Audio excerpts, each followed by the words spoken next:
Salonda udalение qiladigan masterlarga ham aytyapman.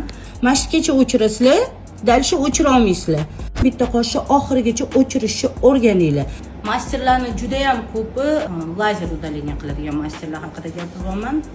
Ayniqsa salonga olib salonda udalение qiladigan masterlarga ham aytyapman.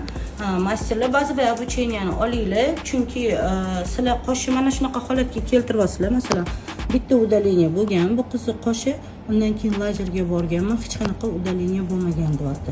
Agar sizlar bazoviy обучениeni to'g'ri olsanglar, sizlar mana shu qoshni oxirigacha o'chirib, rastушевка qilingan payti qoldirilgan shram va ustidan removerda qattiqdir kislotni yoki ximический removerda qildirgandan qolgan shramlar железоda oksidlar bular, qizil железоda oksidlar.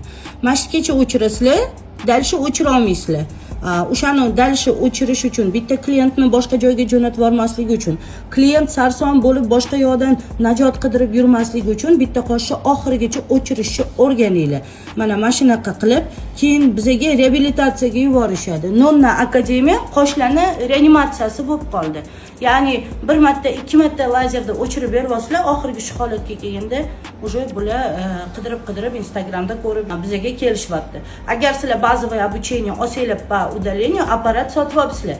Apparatni endi обучениесini olsanglar, sizlar shunaqa qoshlarni oxirigacha o'chira olasizlar.